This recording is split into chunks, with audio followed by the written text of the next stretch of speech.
आप लोग कभी तिरुपति बालाजी गए हों या चित्र में आपने कभी ठाकुर जी को देखा हो तो ठाकुर जी की ठोड़ी पर एक कपूर मिश्रित औषधि लगी रहती है।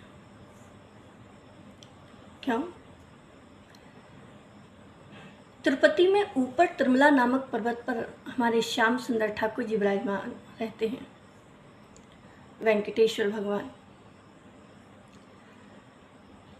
और नीचे तिरुपति में एक वैष्णव ब्राह्मण रहते थे, इनकी विशाल गौशाला, अनेकानेक गौएं। लेकिन उन वैष्णव का एक नियम था, उस गायों का दूध निकाल करके और ढेर सारा दूध भगवान वेंकटेश्वर को ले जाते पहाड़ पर और उन्हें नित्य प्रसाद लगाते। वैष्णव नित्य ऐसा करते, खूब सारा ठाकुर जी के लिए दूध ले जाते, उन्हें नित्य प्रसाद लगाते। बिहारी जी बड़े प्रसन्न। एक दिन बिहारी जी ने प्रकट होकर के उन वैष्णव से कहा कि आप नित्य इतनी ऊंचाई पर चढ़ के इतना सारा प्रसाद हमें लेकर के आते हैं, हमें आपका प्रसाद बड़ा। आप एक दिन ठाकुर जी ने प्रकट होकर के उन वैष्णव से कहा कि आपकी गौओं का जो दूध है वो हमें बहुत प्रिय है, बहुत स्वादिष्ट लगता है, लेकिन आप इतनी ऊंचाई पर चढ़ कर के दूध लेकर के आते हैं, हमें बड़ा कष्ट होता है। हम आपसे कहेंगे कि आप बुजुर्ग भी हैं तो आप नित्य ना आवे, हम अपनी प्रसाद की व्यवस्था यहाँ कर लेंगे, आप नित्य इतना परिश्रम करके मत आवे। लेकिन उन वैष्णव को, बिहारी जी को प्रसाद लगाने में बड़ा आनंद आता, बड़ा आनंद आता। उन वैष्णव ने नहीं माना, नित्य आते, ऊंचाई पर चढ़ते, ढेर सारा दूध लेकर के प्रभु को प्रसाद लगाते। भगवान ने कहा कि वैष्णव नित्य परेशान होते हैं, मेरे भक्त नित्य परेशान होते हैं। एक दिन बिहारी जी ने एक ग्वारिया का रूप रखा और रात्रि में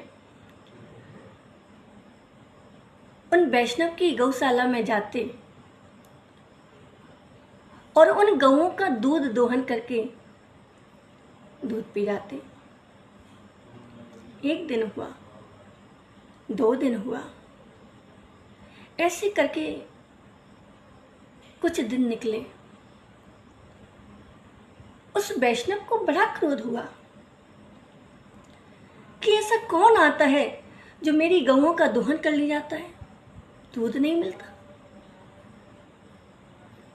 हृदय में बड़ा कष्ट हुआ। आज कई दिन हो गए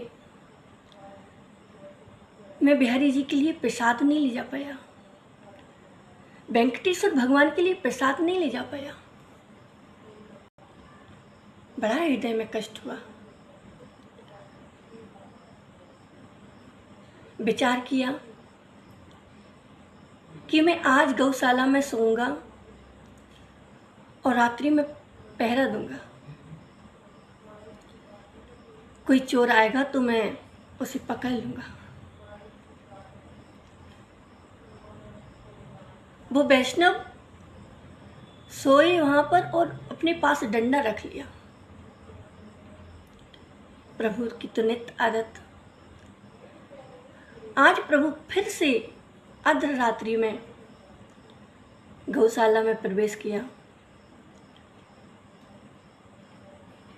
गौ दोहने लगे और जब दूध पीने लगे बिहारी जी,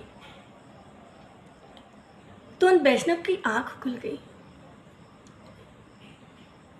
वैष्णव कहते हैं, अरे तुम नित्य आते हो और मेरी गऊओं का दूध ले जाते हो, आज मैं तुम्हें छोड़ूंगा नहीं।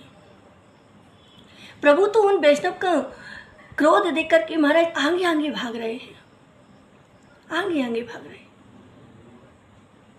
वो वैष्णव पीछे पीछे भाग रहे हैं, हाथ में डंडा है और प्रभु ठाकुर जी डर के मारे आगे आगे भाग रहे हैं।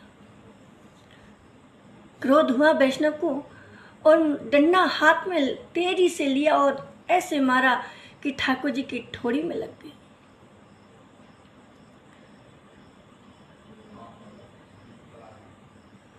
प्रभु की ठोड़ी में लगी, रक्त बमन हुआ। दूसरे दिन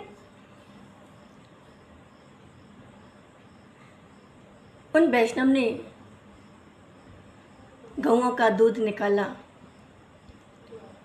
और प्रभु को प्रसाद ले गए और प्रभु से हाथ जोड़ करके विनय करते हैं कि प्रभु, आज कई दिन हो गए, मैं आपके लिए प्रसाद की व्यवस्था नहीं कर पाया, मुझे बड़ा कष्ट हुआ, मेरे हृदय में बड़ा कष्ट है, मैं आपके लिए प्रसाद की व्यवस्था नहीं कर पाया। प्रभु ने उनके आर्द्र भाव को सुना, प्रभु प्रकट हुए। उन वैष्णव ने देखा कि प्रभु आपकी जो ठोड़ी पे चोट आई है, चोट कैसे आई है? आपको इतना कष्ट किसने दिया? आप एक बार नाम बता दें, यदि वो कोई भी होगा मैं उसे छोड़ूंगा नहीं। जो आपको कष्ट देगा, जो आपको कष्ट देगा मैं उसे नहीं छोड़ सकता। प्रभु ने कहा कि छोड़ो, कोई बात नहीं है। नहीं प्रभु, आप बताइए ना, आपको किसने ऐसा कष्ट दिया है, मैं उसे छोड़ नहीं सकता। आप एक बार बस इशारा कर दें। भगवान ने कहा कि जानना चाहते हो? कहा कि हाँ प्रभु, जानना चाहता हूँ। तो कहा कि उस खम्भे के पास जाओ, वहां पर उस जिसने मुझे चोट दी है उसका प्रतिबिंब दिख जाएगा।